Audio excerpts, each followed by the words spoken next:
I'll be introducing our speaker for today. So Andrew Lampinen is a member of technical staff at Anthropic. And previously, he was a staff research scientist at Google DeepMind and received his PhD in cognitive psychology here at Stanford. His research interests bridge AI and cognitive science on topics including learning, generalization, and representation in language models, agents, and humans, as well as broader issues like methodologies for generalizable research. And feel free to check out his Substack for more. And without further ado, I'll hand it off to Andrew.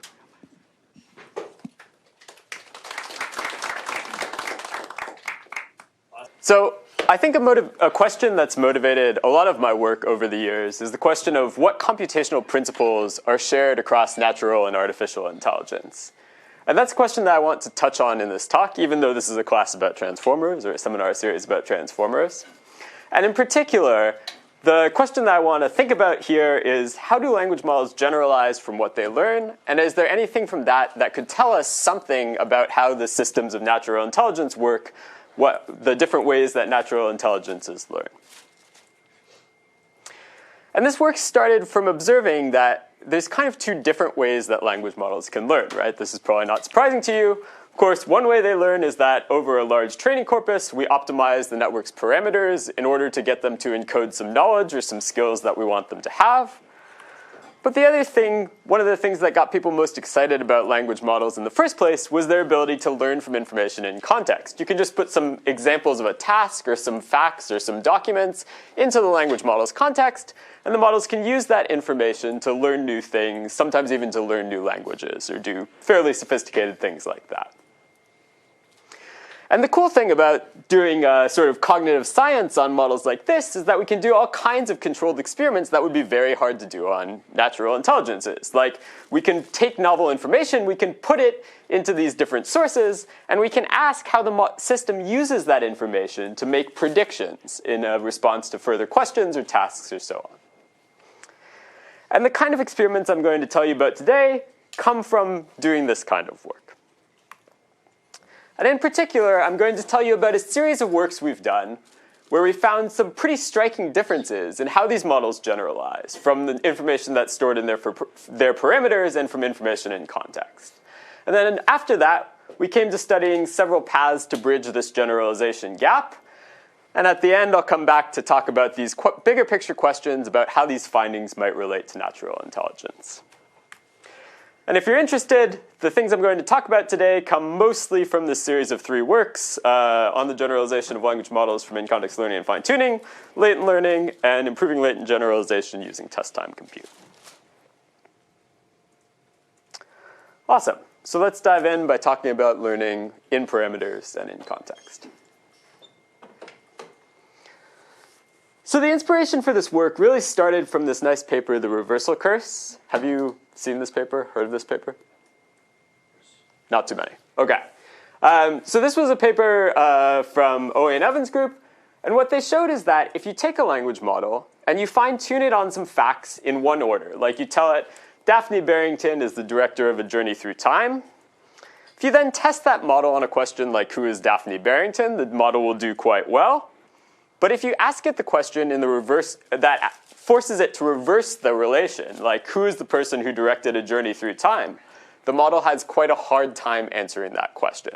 So this is what the authors termed the reversal curse, that models are sort of tied to the direction in which they've learned a relation. They can't easily reverse it.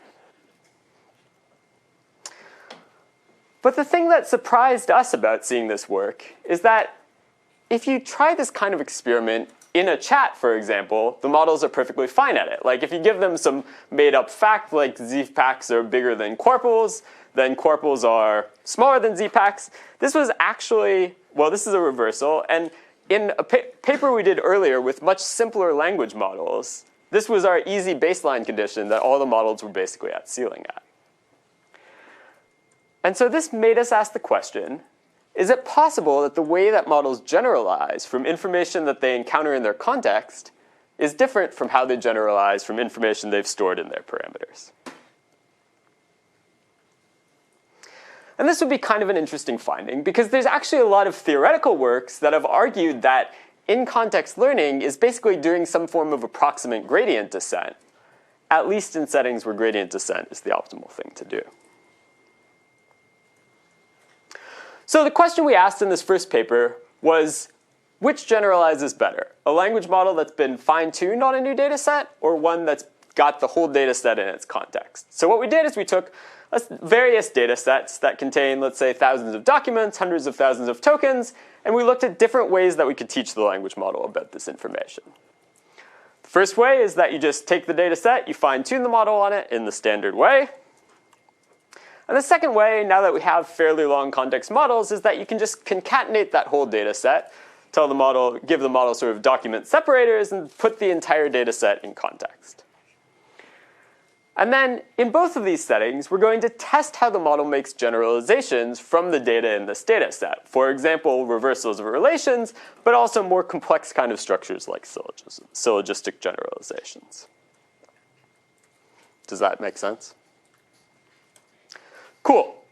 So I'm first going to show you some results on the original reversal curse data set. This is us replicating the findings from that work on a different model. So if you look at the reversal accuracy, a pre-trained model is at chance. When you fine-tune the model on the relations in only one direction, it actually gets slightly worse than chance on these reversals.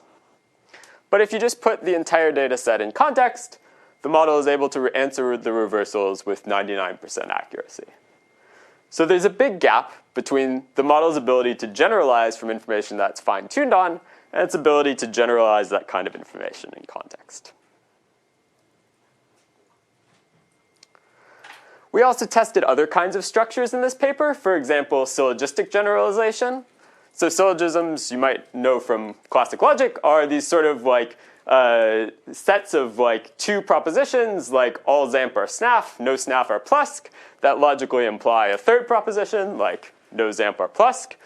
We set up these syllogisms with these sort of nonsense nouns, so we knew they were things that weren't in the training data.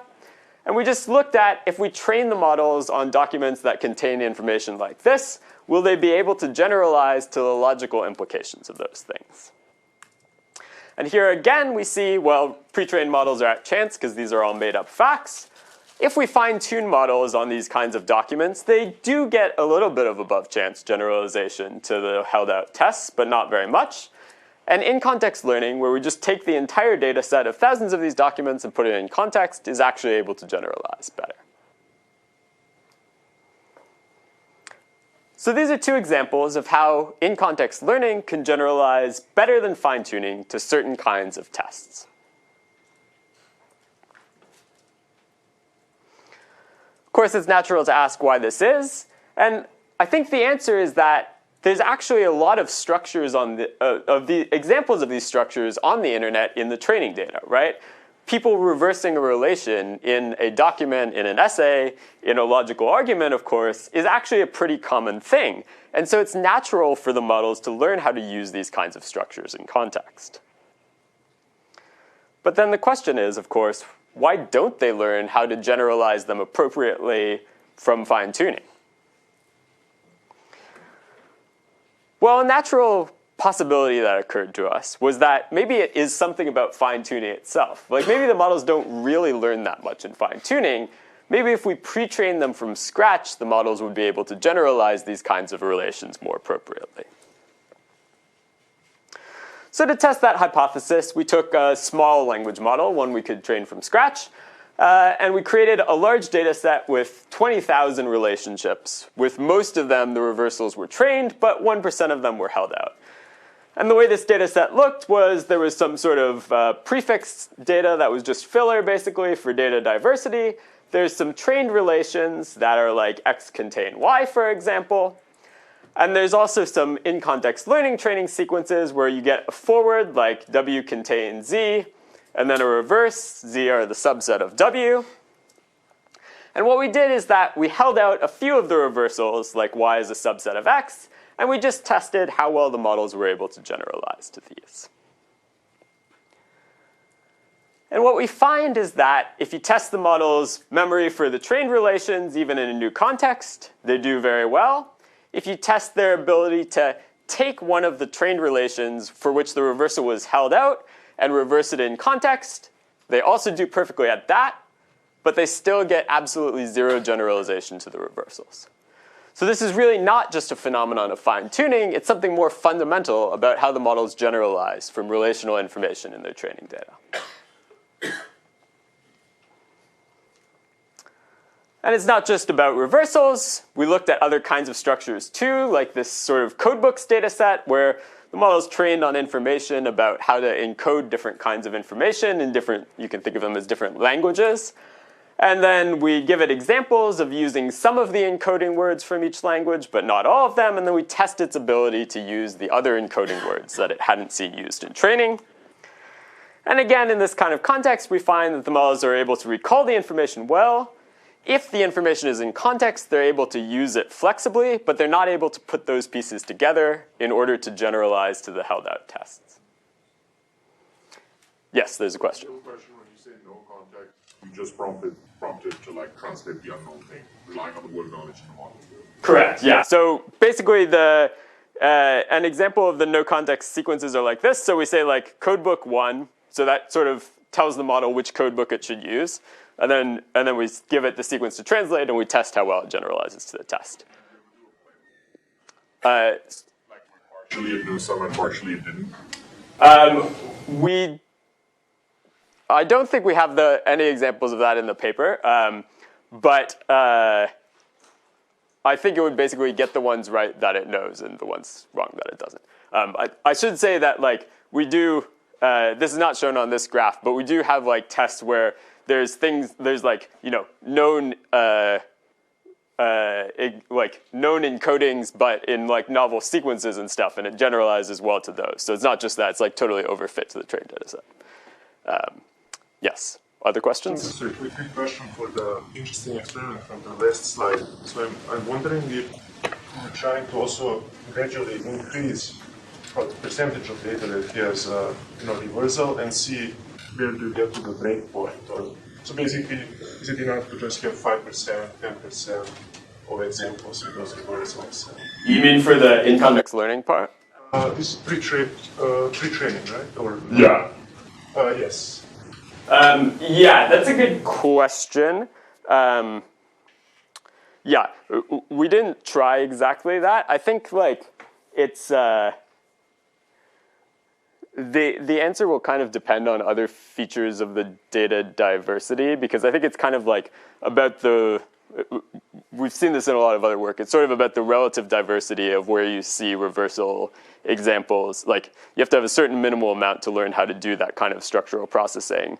But you also need some amount of diversity to convince the model that should generalize beyond the training examples. I don't know exactly where the cutoff would be with this, though. It's a good question.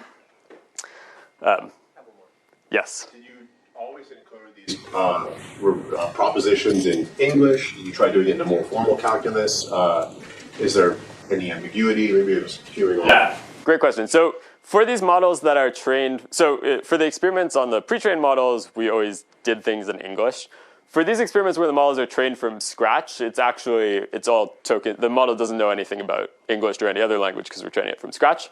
So it's all tokens, but you can think of them as being like basically like formal statements. Like you could replace this contain token with like a containment operator from math, right? And so you could think of these as being like formal like statements. I don't think it makes a big difference, although these kind of reversal things are like, it could be that there are formatting details that would make a difference here.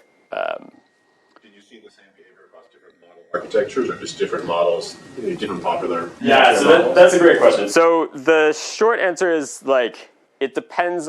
The reversal thing in particular, there's been a lot of work on this, mostly not by us, but by other people. And like, here are some things that fix it. Having a bidirectional transformer fixes that. That's kind of obvious. There are also things you can do that like are changing the learning objective that also fix it. I'll maybe come back to this at the end because it's kind of it relates to some of the things I'll talk about later.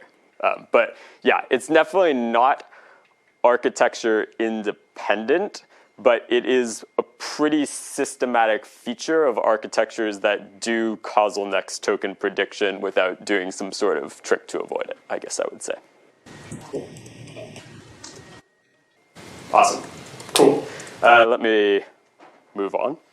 Right, so this is two examples, there's more in the paper, showing that even if you train a model from scratch, there's certain kinds of structures that the models just fail to generalize, even when they have enough data to support them generalizing in context. So we're really confident that they're learning these structures from the data. And the way I've been thinking about this more recently is that there's many types of training data that have explicit information but also convey something latently. So you can think of the reversals as like this. There's some explicit information which is a forward relation like X is Y's parent. There's some latent information like who Y's parent was. There's multi-hop or syllogism-like data. Again, there's like multiple explicit statements like X is Y's parent and Y is Z's parent. And then there's some latent information that they imply like Z is the grandchild of X. There's other kinds of structures where things like this have been observed, where models aren't always good at generalizing, like cross-lingual generalization, or this generalization to alternative goals, which is something we think about in the paper. So I think that when models are exposed to information that conveys some underlying latent information, they won't always be able to generalize that information effectively if they've just been trained on the explicit bits.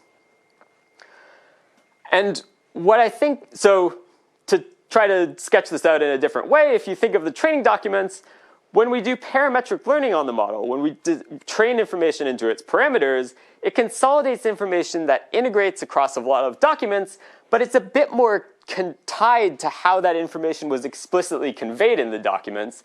And that means that the model is less flexible in using that information at test time. By contrast, when we do in-context learning, of course, you can fit relatively little information in there, but it's available in richer detail in a way that can be more flexibly used at test time. Does that distinction make sense? Okay, awesome.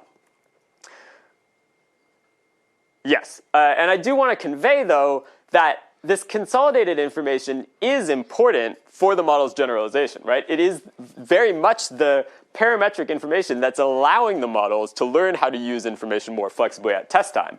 So I'm definitely not saying that the parametric learning is unimportant.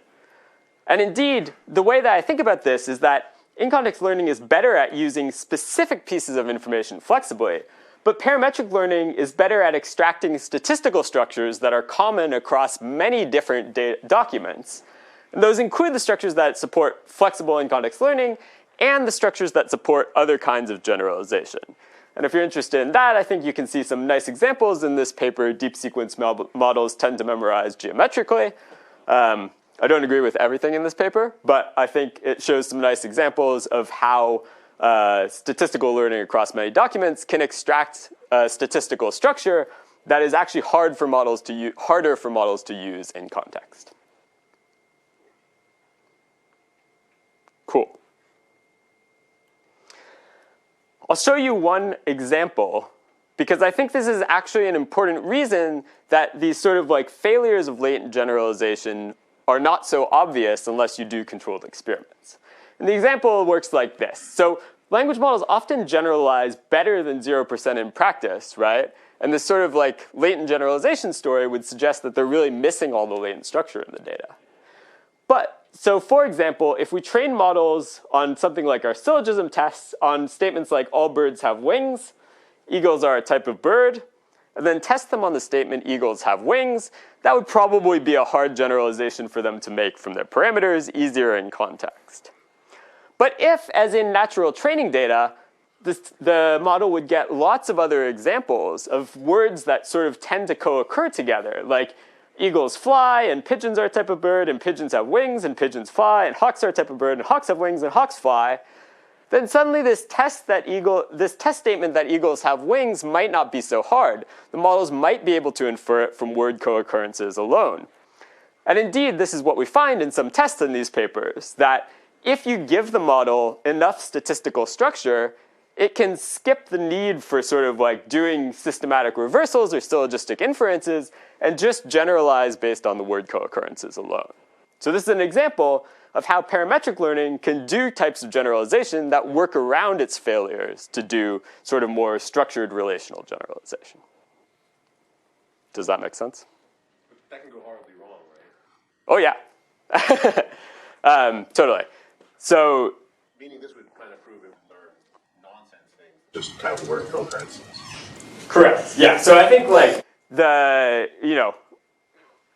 statistics are useful in expectation, right? And so the models will learn things that are useful in expectation, but in any particular instance, those can lead to incorrect generalizations, right? But I think this is like a general phenomenon of learning systems, I might be so bold as to say, right? Like, it's also the case that in context, the models will make mistakes. It's also the case that when you teach humans something, they will make mistakes about how to generalize that information. Like, it's just a really hard problem to get everything right all the time. I'm wondering, though, if the word co-occurrences are boosted by some glimmer of a latent understanding, better than chance, or is it?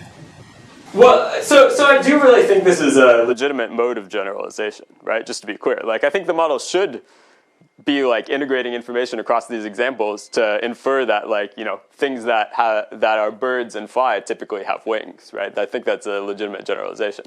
Now, it's interesting because if you took a slightly different example, like penguins fly, where these sort of co-occurrence structures would lead to that kind of generalization, maybe it's not licensed there, and you will see that models get it wrong, and also young children actually get these kind of statements wrong some of the times.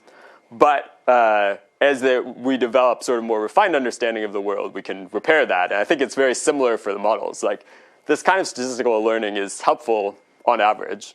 It will get certain kinds of things wrong, but you just need more data to fix that.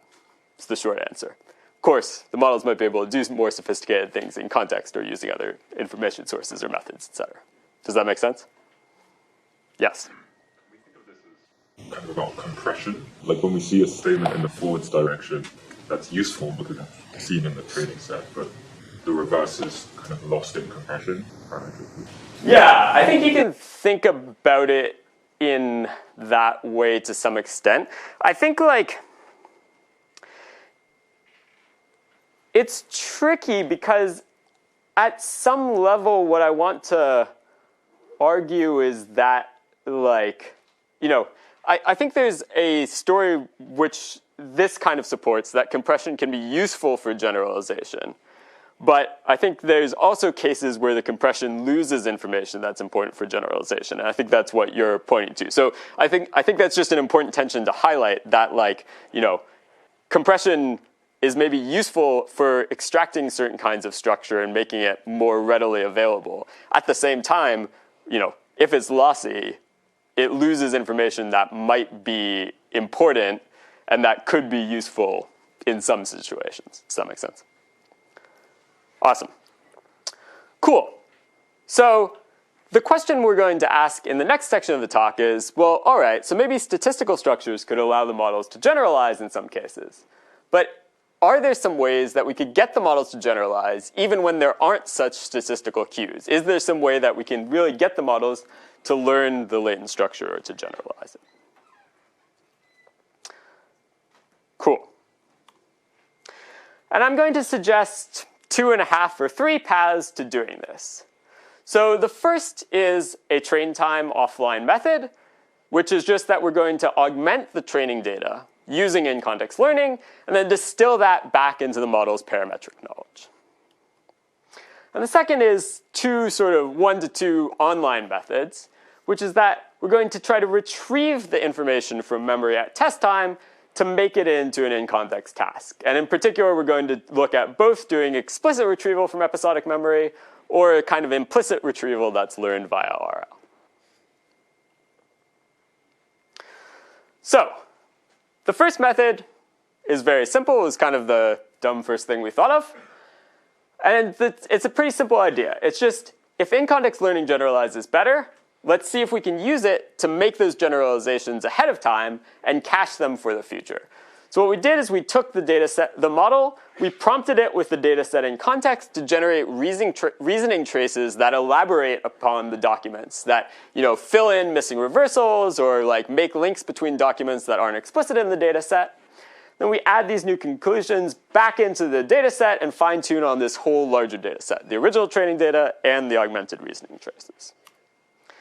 So just to make that really explicit, take the train set, we concatenate it as context. We take individual documents one at a time and we pull them out and we ask the model things like make connections between this document and the other documents in context. And then the model says something like, oh, I see that in this document DACs are a type of FEP, and I learned earlier, or in another document, that FEPs can ZARP, and therefore DACs can ZARP. Make sense? Cool. And what we find is that this kind of augmented fine-tuning strategy can generalize as well as in-context learning on reversal-like tasks, and maybe even better on things like syllogisms because it allows the model more chances to sort of fill in missing links. Make sense? Cool.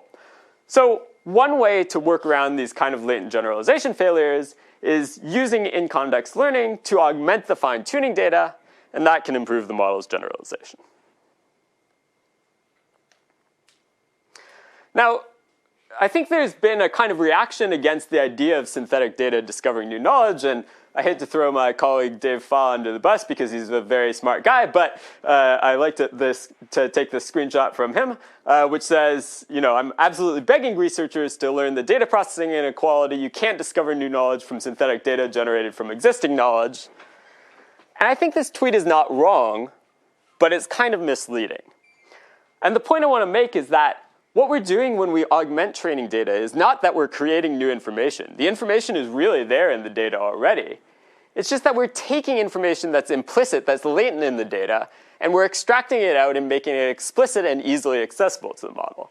So for example, if there's a statement like all x are y, no y are z in the training corpus, then the statement no x are z is already implied by those, right? The information is in there, but it's not explicit.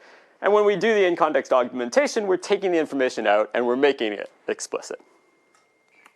And if you're interested in this line of thinking, I think these are two very nice and very different papers on the topic. One is this paper by Tanya Lombroso, Learning by Thinking in Natural and Artificial Minds, and this older paper from here at Stanford from Stefano Erman's group, A Theory of Usable Information Under Computational Constraints.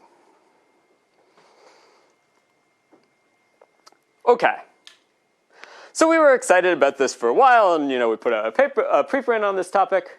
But the thing that bothered us about it was that it's just not conceivable that we could always know how information would be useful in the future in order to augment the data ahead of time. And here's an example that I was thinking about at the time. Imagine you're reading a paper, maybe you're working on your dissertation. Here's a paper I read while I was working on my dissertation. And it's conceivable that I could augment sort of my understanding of the paper by thinking about how it could relate to my dissertation or something. But it's pretty unlikely that I would think, oh, in 5 years I'm going to be researching how language models use information in context, and maybe something from this paper will be relevant to my understanding of that, right? I wasn't even really thinking about language models that much at the time. And so the question is, how could we get models to use information even if we didn't know at training time that it would be useful? And the answer that we came up with was, well, maybe this is what retrieval is good for, right? Maybe if we can just take knowledge from episodic memory, this is the hippocampus, by the way, which is what does episodic memory in humans, mostly. We could take knowledge from episodic memory, we could retrieve it into context, and then the models would be able to use that knowledge more flexibly in order to answer some question. Right. I want to highlight that for the experiments that I'm about to show you, we used an oracle episodic memory, which is totally cheating. And the reason we did that, it has perfect recall, but imperfect precision. So it always recalls something that is useful for solving the task, but a bunch of other things that are distractors. The reason we did that is just because we didn't know how to do good retrieval. And I'll come back to that at the end of the talk. So what we find is that if we use this sort of cheating retrieval system, if we compare on a reversal task the generalizations of the forward direction, both parametric learning and episodic retrieval do equally well on generalization. But when we go to the reversal test, again, parametric learning totally fails the reversals, but a system that can do episodic retrieval, even when it's retrieving a bunch of distractors, generalizes very well. And similarly, on the codebooks task that I showed you earlier, both the parametric learner and the episodic, a system with episodic memory can do very well on the training splits, but on the latent test condition, only the system with episodic memory can generalize well. So this shows some cases where episodic retrieval can, by bringing learning experiences into context, can allow the system to use them more flexibly in order to support flexible generalization. Yes? That's correct, yeah. So this is just taking documents from pre-training and sticking them back into context, and that can dramatically improve the generalization. So it can still do that X to Z relationship that's missing just by pulling out X to Y and Y to Z in context by the time they ask the question. Yeah. Yeah. And just to be clear, there's been a long series of work before we worked on this topic showing that retrieval augmented generation is a good way of getting models to answer questions about factual information and stuff. And I think the way I think about this work is we're basically showing a mechanism by which this might be true. Like even for documents that have been trained into the parameters, having that information available in context can allow the models to use it more flexibly and to answer questions better.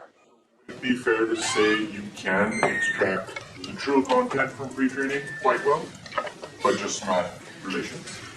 So it's complicated. It's that the models can extract the relations from pre-training quite well, but they need to be cued in the right way. So like if you ask them about it in the forward direction, you can ask them in a way that's quite different from training. As long as you cue it with like the first part of the relation, the model will do a decent job of continuing with the second part, right? But it's just that like they don't have a good way of going backwards unless that information is already in context. But hold that thought because it kind of relates to something we'll come to in a second. Other questions?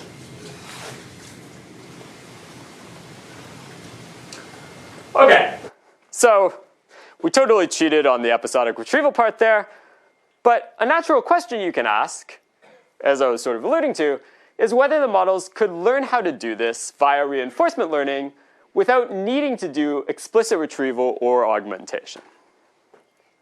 And the intuition here is that, like, look at this graph I showed you earlier, the models already know the relations, like they can state them in a new context. They already know, if the relation is in context, how to do the reversal using in-context learning. They just need to put those pieces together in order to solve the task. And so what we want to ask in this paper is, could the model learn to regenerate the information that it needs in its chain of thought, thereby bringing that information back into context and enabling it to use it more flexibly? And in particular, can we use reinforcement learning to teach the models to do this?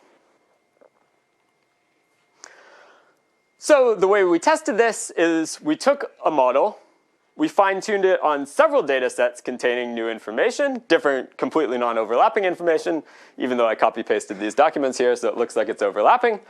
And then, of course, we can test the model's generalization just after fine-tuning, as we did in the earlier papers. But we can also do reinforcement learning to teach the model how to reason on one of these data sets, and then test whether that allows the model to learn how to reason to generalize better on the other data set. Does that make sense? Awesome. And what we find is that doing this process, if we do reinforcement learning on, some sort of editing issue here. If we do reinforcement learning on one data set A, it generalizes to reasoning on data set B, whereas this augmentation bar here is if you just do augmentation on data set A, it doesn't generalize to data set B. This is showing the generalization for syllogisms. You can see the amount of generalization. This red bar is sort of the reasoning generalization. You can see the amount of generalization varies across conditions. And in particular, reversals don't get that much generalization benefit from this kind of in-context recall strategy, as opposed to retrieval, which did very well. And the reason this is that basically, in order to solve a reversal type problem, the model has to recall the information in the other direction, and the whole point of reversal is that that's hard, right? It's hard to get from one direction to the other. And so the way the model is able to get anything above chance on this is just going through and sort of like enumerating all the things it's seen in the data set until it happens to hit the right one, and then it can go, oh, I can reverse that now. And so the model is able to do this above chance on the test set because the test set only has, thousands of entities, and so a decent amount of the time it can enumerate 100 of them and happen to hit on the right one. But obviously, this isn't a very practical solution at scale. So this shows that a kind of glass half full story. Models can learn via reinforcement learning how to regenerate information that they need in context at test time. And this can help with some of the problems quite a lot, but doesn't necessarily help with all of them. Yes? The augmentation. So this is different because the augmentations was at train time. So when you have the documents there, then you sort of like generate thinking traces from them. And that's kind of an easier problem because the information is available. This is the model has to learn how to pull the information out that's relevant to solving a task. And for something like syllogisms, it's able to do that decently well because you can kind of follow the chain of links. You can be like, oh, let's see, I know like all DACs are, what do I know about DACs? Oh, let's see, all DACs are FEP or whatever. And so it can like reason through the chain to solve those kinds of problems. For reversals, it's harder. But reversals are very easy with in-context augmentation, especially because at least reversals you can kind of anticipate might be something you would care about at test time.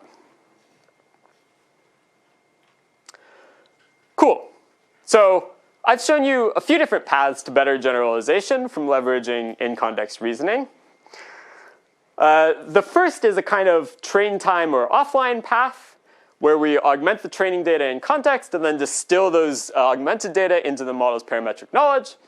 And the second are some online test time paths where we either explicitly retrieve memory or we train the model via RL to implicitly retrieve information from the training corpus. And either way, having that information available back in context makes the models better at answering these test questions. Yes? The models being able to do this, generate this augmented data, and then also do this retrieval and random generation, than just doing it first. So it's basically, well, actually, let me go to the next slide. And maybe this will make it clear, and if not, we can come back to it. So basically, these methods kind of have different trade-offs. So first of all, let's just talk about the performance. Like doing train time augmentation, if you know what questions you're going to care about at test time, this can achieve performance as good or better than in-context learning. If we do test time episodic retrieval, this can also achieve good performance. And this RL-based method achieves good performance on many kinds of structures, but not all of them. So the differences between these methods are really about what they cost when. And so for the train time augmentation method, you have to spend a lot of extra compute at training time. You take a bunch of like long context inferences where you take a data set and then you generate further information from it. So that's like relatively expensive compute-wise at training time, but it's relatively easy for the model because it has the information available and it just has to sort of like, generate other inferences it can make from it. And it's efficient at test time because at test time we don't do anything different than if we just fine-tune the model normally. So it's expensive at training, free at test. Doing test time retrieval, well, it's free at training time, which is nice. But it requires a bunch of extra inference compute at test time because now we're making the test context longer by prepending a bunch of documents to them. That's more expensive, and I didn't give you an answer for how to do retrieval well in a general way, so this isn't even really a solution, it's just a gesture at where a solution might be.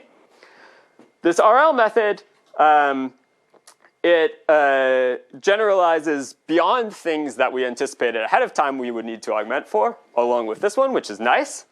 But it requires extra inference compute at training time when you're doing the reinforcement learning step, and at test time when the model has to generate a longer thinking trace in order to pull things back out of its knowledge.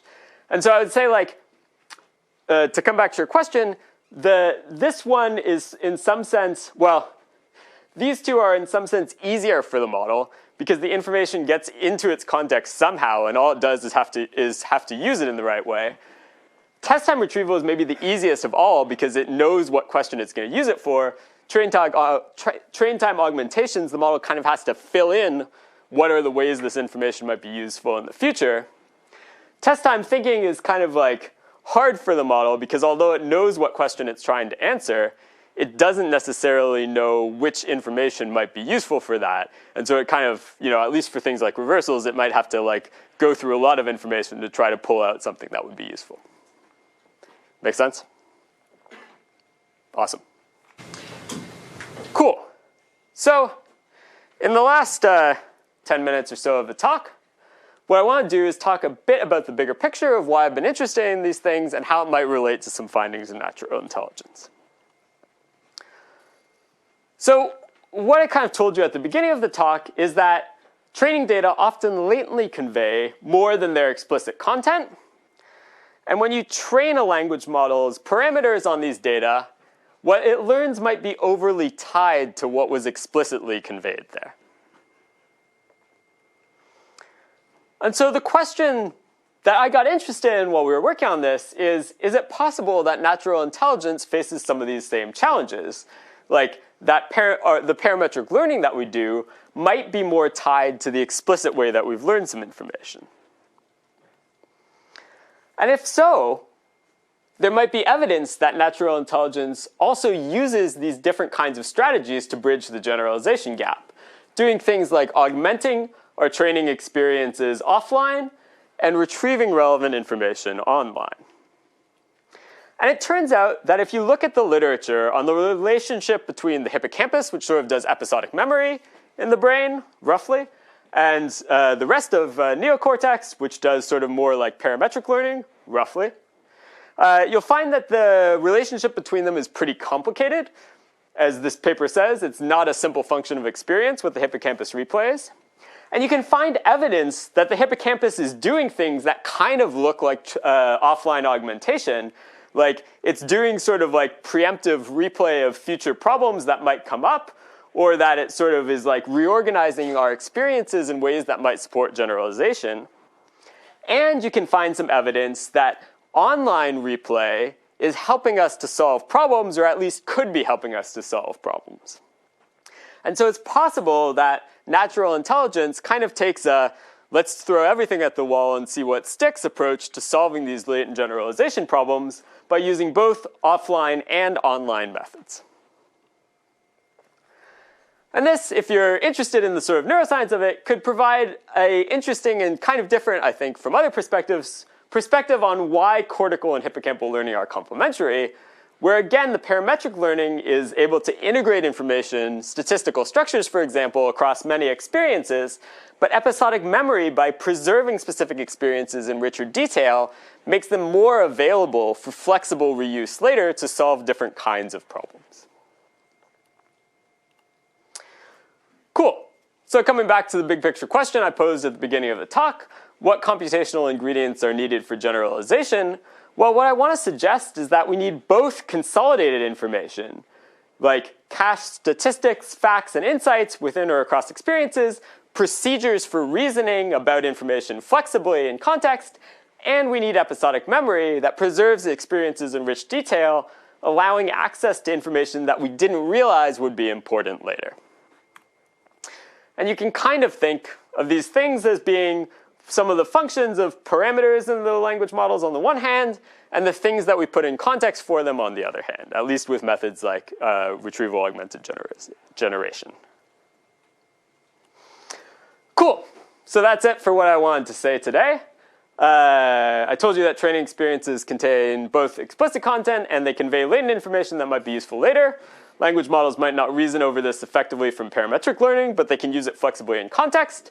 We showed a variety of approaches to bridging this gap, offline approaches for using augmentation, and online using various forms of retrieval. And I've suggested that these might relate to some findings about offline and online hippocampal replay. Of course, there might be other things that the brain is doing that's smarter than what we're doing right now.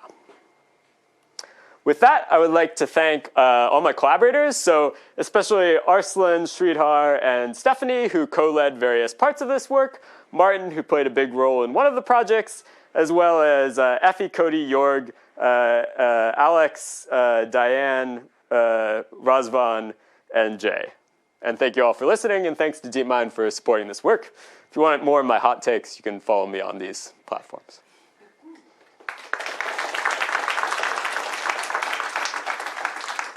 And I'm happy to take more questions, discussion now. Awesome. Thanks, Andrew, for the very insightful and amazing talk. We'll be soliciting more questions now, both online and in person. So for the folks here, feel free to raise your hand. And I'll walk around with the mic. So.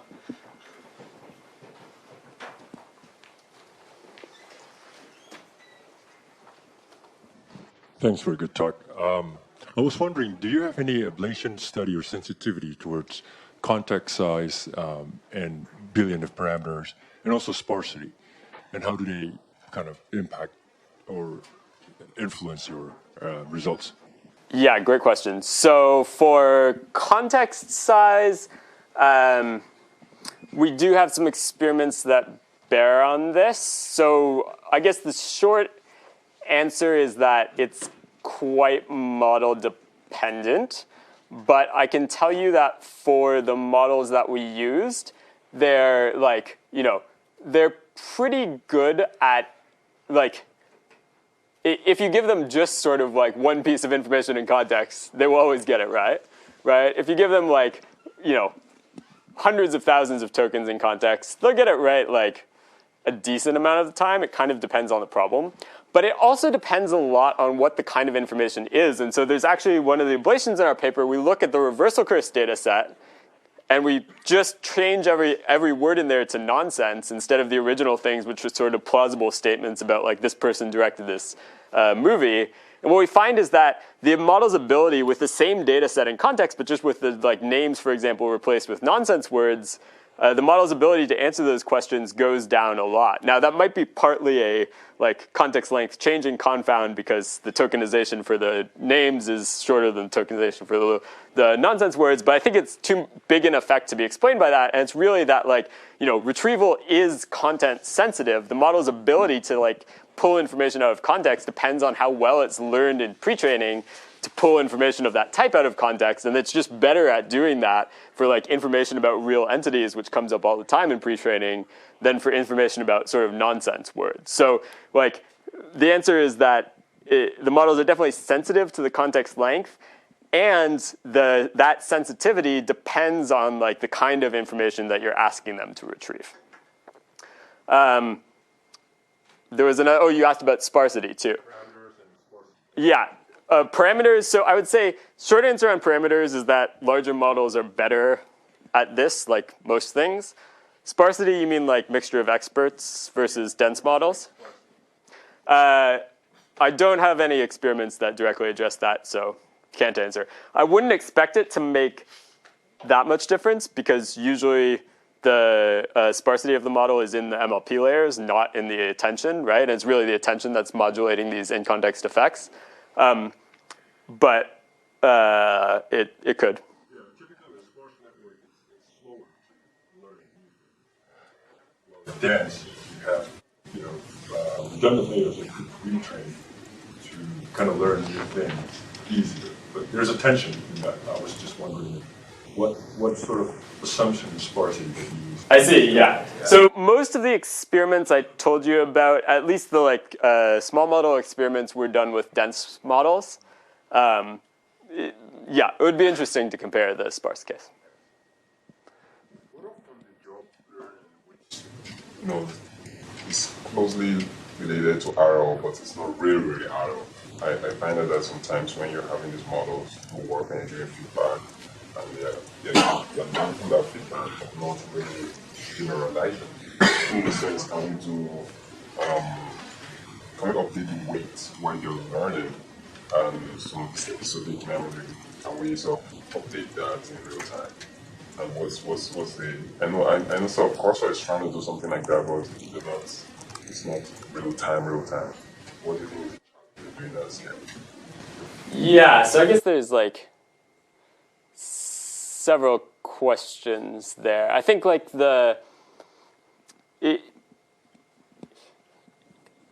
in general, like there's a problem of like, so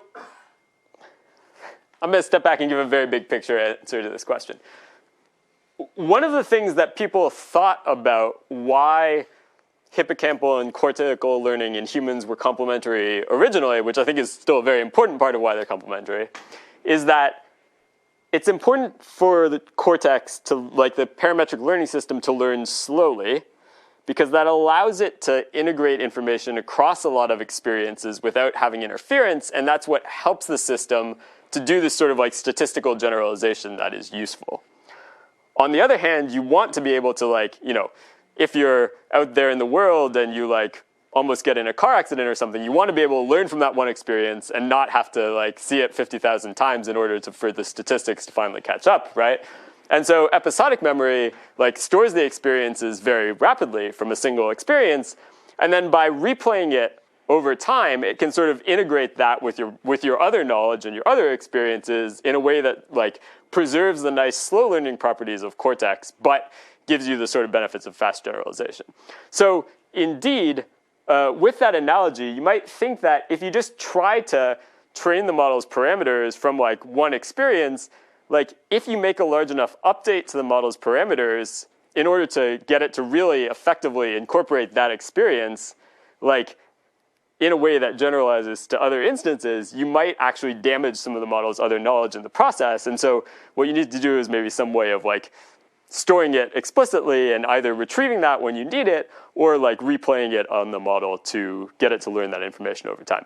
I think people, you know, do things like this to some extent.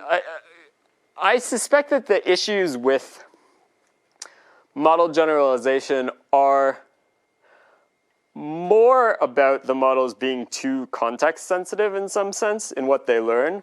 Like the models are very good at distinguishing different kinds of situations, and because of that, they're very good at not generalizing as far as you want them to in certain kinds of ways. Like, you know, the model gets some human feedback, like I don't like this kind of response, and it's like, okay, like when someone asks me this kind of question, I won't give this kind of response, but if you ask a very similar question, it might not have generalized to that. So that's my intuition about what's going on there. But definitely I think, you know, doing retrieval of relevant examples could help with some of these kinds of problems.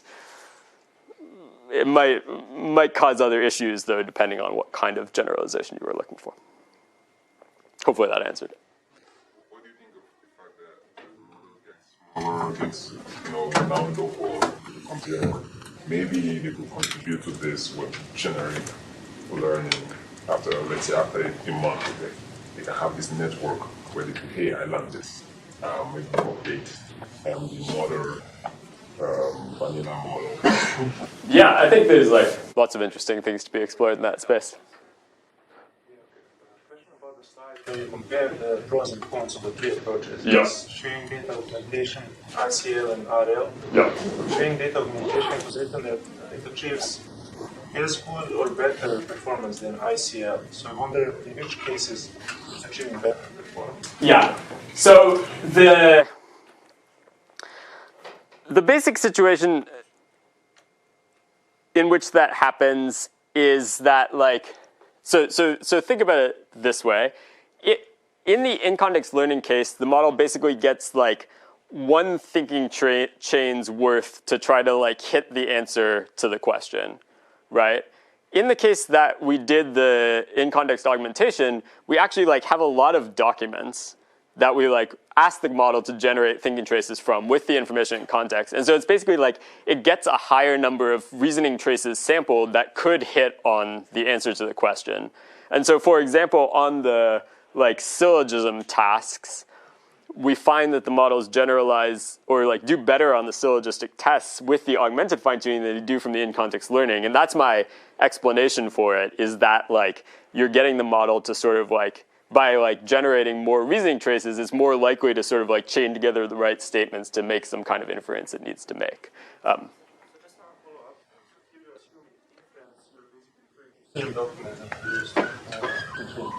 Yeah, but I mean, well, I guess in general, any question you want to ask the model that you don't provide the information in context at test time, that information has to come from reasoning about things from the training corpus, right? Otherwise, there's no way the model could figure it out. Sure. The first one is, if I understood correctly, in pre-training you have like two facts, like fish lay eggs, chicken lay eggs. Yeah. And then input time you go fish and chicken are like each other in that point. It will never say lay eggs. I think never maybe a bold statement, but it doesn't generalize. I think it would actually probably generalize that, because it's like more of a forward, at least if it saw some examples. But let's say you had two statements like that which didn't sound so like rhythmic, like they sound the same. You know, you use different words for eggs, whatever. It would never actually fill in that. It's unlikely to fill in that gap, basically, right? Yeah. So I think it depends a lot on the statistics of the training corpus, just to be clear, right? Like I showed the example of the like word co-occurrences can support this in certain kinds of situations. But like, you know, assuming there are at least some situations in which I agree it won't generalize that. So my next question then is, in theory then, and maybe you thought of this, maybe you haven't, you could train the model on like completely abstract sequences and it would get all the generalization capability it could ever get in the parameters. Yeah. So you have like a copyright-free pre-training corpus that's made up of nonsense words. Yeah. Where maybe the tokens won't match up then, but yeah. Yeah. Wow. So what I want to say about that is like, I think there is some mileage to be gained from doing things like this, and there's various papers that have shown that you can, for example, pre-train models on formal languages, and you can get some improvements in how they learn on real language. The problem is that, like, you know, as I kind of said in the answer to some of the earlier questions, I actually think this statistical structure is a very good thing to be learning. And so, for example, in some of the earlier work we've done, we've looked at like content effects on reasoning. So how like language models reason about like logical structures is very dependent on the information and the structures they're reasoning about. Turns out that that's true of humans too, and it's true of humans and language models in kind of the same ways across some like classic problems that have been studied in humans. And the way I think about it and the way we wrote about it in that paper is that the reason for this is actually that it's like normatively a good thing if you want to make accurate inferences in the world to use all the information that you can in order to make those inferences, right? And so if like logical reasoning is hard to do and like integrating a bunch of statistics is like relatively easy and natural for a parametric learner to do, it makes sense for the system to not always rely purely on logic, but to actually use that statistical structure, and that will actually help it to generalize in expectation. And so I think that like, if you try to make a system that's just like only, you know, not using the statistics, but just sort of like generalizing on the basis of structure alone, for the same reason that GoFi just like wasn't a tractable approach to AI in real world problems where you just have too many things you could possibly make inferences about. You need that statistical structure to constrain the kinds of inferences that you want the system to make. That's what allows the system to efficiently get to a feasible answer. And I think that's important for both understanding why humans reason in the kind of quirky and weird ways that we do sometimes, and for understanding like what language models need. So I think that like you would need the models to pick up that statistical structure at some point. Yes. Kind of related to that, but Yes. Firstly, thank you for your talk. Secondly, at the end, you talked about you made a comparison between the hippocampus and neocortex, and then in-context learning and parametric learning. My first question then is, what do you think is from what you've seen, the coolest similarity between human brains and natural learning and machine learning? And then second, where exactly do you think this metaphor kind of breaks down? Yeah, okay. Great question. So I think I'm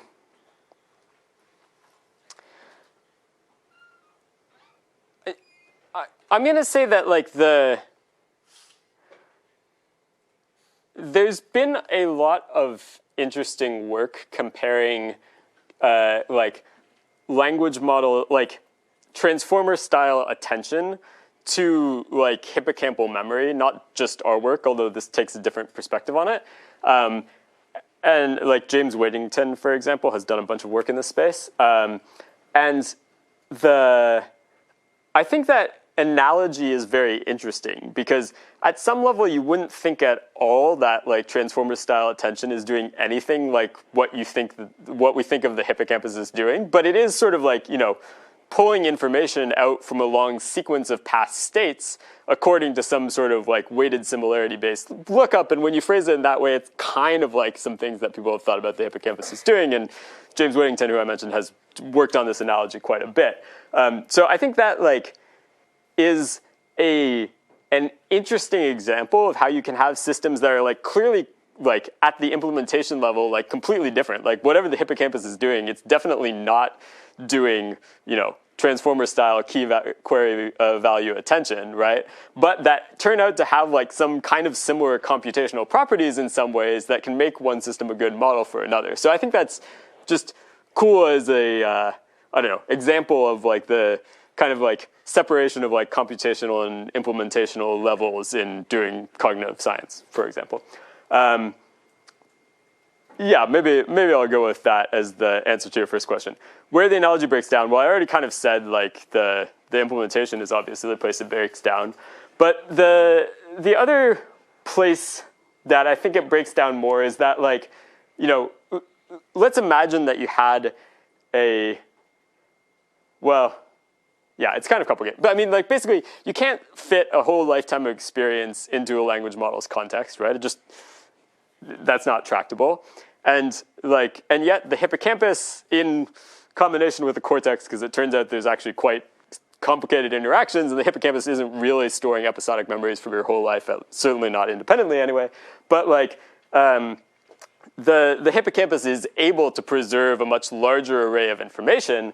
One of the probably consequences of that, I think, is that the hippocampus is much more likely to, at least compared to the scale of information we're putting in the transformers now, the hippocampus does much more generative retrieval.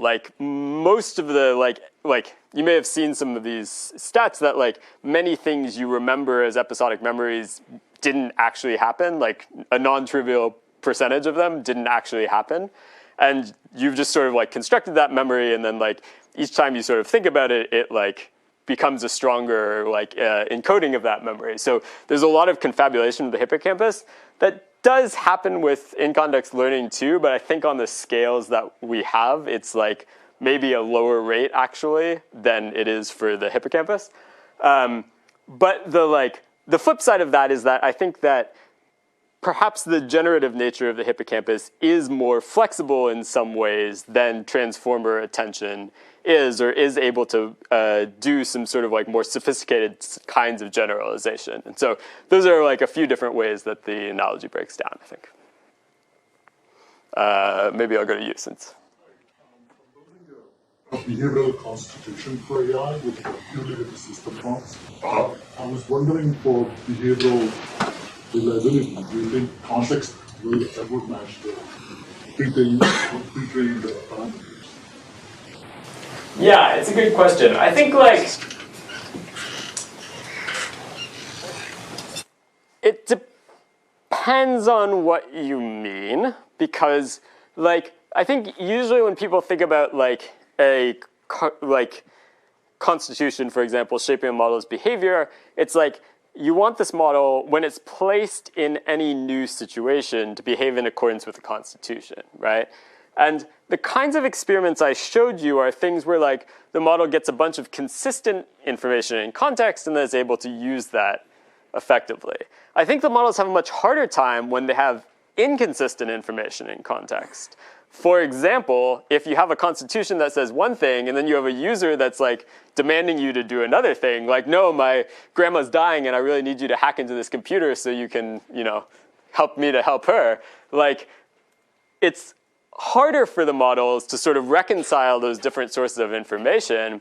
And I think because of that, I think this is I'm not necessarily saying that in context will be better or worse than parametric learning there. I think that like in either case, it can be hard for the model to reconcile those different sources of information, like the things that it learned as parameters, the things that are in context, and the thing that the user is telling it right now. And because of that, it's hard to guarantee reliability of either of these methods, I think. Because, like, in some sense, because the models are such good in-context learners, it's very hard to stop them from adapting to some weird context the user gets them. Yes? So I think this is a really interesting scenario where you could actually put it on the top amongst training and inference costs. How much you should invest in training, how many given parameters, and how much of it can be offset or assisted by actually in-context learning. Have you done such studies, like comparing trade-offs and analysis for such cases? Yeah, that's a good question. I haven't published anything on those topics, but there's been some work, for example. This is a slightly a tangent to your question, but I'll gesture at it as like an example of the kinds of things in this space. There was, for a while, this sort of notion of like chinchilla optimal language model scaling, right? Which was about like, for a given fixed training budget, like how much should you train your model to get sort of an optimally good model out at the end? And then people kind of realized later that if you're going to do a bunch of inference on your model at test time, well, you don't just care about the training compute, right? You also care about like how good the model is at test time relative to its compute. And that changes the kind of scaling laws you should fit for like how big of a model you should train for a given amount of training compute. And so similarly, I think there are like, scaling laws you can fit that trade off these various parameters, like how much do you want to augment your data? How much do you want to get new data? How much do you want to do compute at training time versus at test time? And that will depend a lot on like what exactly you're trying to get the system to do at what cost at what time. So I'm not sure if I've seen a paper that explicitly tries to trade those things off, but I'm quite confident that some people out there are thinking about those issues, at least at one of the labs, if not all of them.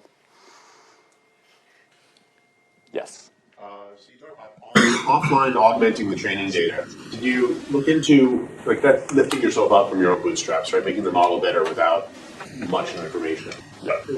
You probe what the trade-offs are of doing that. What does it get worse in, if anything? Yeah, so I think... Okay, I'll say a few things about this. So one trade-off is just the inference cost, and you should actually think that that's like, non-trivial. It's like, it's a lot more expensive to do this offline augmentation than just to do a fine-tuning pass over a small data set. Like, I don't know exactly the trade-off, but I would guess at least 10 times as expensive, because you have to do a bunch of inference/generation passes. Then you have to do a training pass over a larger data set. And so it's just like, it's a lot more expensive, and that's one of the major trade-offs. I think that, like, you will get some hallucination in the augmented data. And in our examples, this was at a low enough rate that it's still worth it to keep augmenting the data, because like, well, I mean, one way of looking at it is that like, if you get hallucinations some percent of the time and you get the right answers more percent of the time, well, as long as the hallucinations are like independent from each other, then the model will sort of on average like learn the right answer. And I think that's one of the factors that goes into it. I think when you do fine tuning on a larger data set, if you don't change anything else, you will probably distort the model's knowledge of other things more. And so that's a factor that you definitely have to consider. Most fine-tuning methods, including the ones we used here, have some kind of regularization to try to like prevent the model from drifting too far from the original model, and that will tend to counteract that, but how exactly those trade off depend on how exactly you're doing the regularization and stuff like that. For follow-up, did you feel like very satisfied with your choice of prompt for the generation of the augmented training data? Because you want to maybe you have some foreknowledge of the task you're trying to improve its performance on. Yeah. So you're kind of cheating a little bit. Yeah. You were cheating to the point where you literally told it the answers. Yeah. You have to choose something in between those points. Is it satisfying to understand? Yeah, so to give it. We did use the same prompts across the different experiments. We did sort of ablation on the prompts, and it actually like mattered less than we thought it would. But I think if you were like, the experiments in that paper were all about like factual knowledge of some kind, whether it's like reversals or syllogisms or things like that. And I think if you were like, now I want to like test this out on like a math reasoning data set, you might find that those prompts don't actually work that well there. And so I think like it's an important general question, like how much the prompts, like how to write prompts that are sufficiently general that they, could cover anything, or like how to adapt prompts to the kind of data that you're augmenting. Prompt you could tell us that you used for this reversal reasoning syllogism? Yeah, so the prompts, you can see them in the appendix of the paper. It's been a couple of years, so I don't remember exactly what they are. But they are of the character like, here's a bunch of documents. Now here's a particular document, like, can you rewrite this document and write any like connections that you can make between this document and other ones in the corpus, including like rephrasing things and thinking about relations between different entities and so on, something like that. And there's been other methods like Tatsu's group here has done some things along these lines, and various other groups have. So like, you can see kind of like an array of prompts across the literature on how to do this. But like, I think they're all like, our prompts are like quite tied to the factual and entities setting. And like doing this in a fully general way is like a hard problem. Yeah, I mean, we tried not to. Leading the witness too much on logical reasoning. Yeah, I mean, we wanted the reviewers to not like feel like we were totally cheating on that, but like, it's hard to do it perfectly. Great. Unfortunately, that's all the time we have for today. But thanks everyone for your insightful questions, and let's give another round of applause to our speaker for today. Thank you all for coming.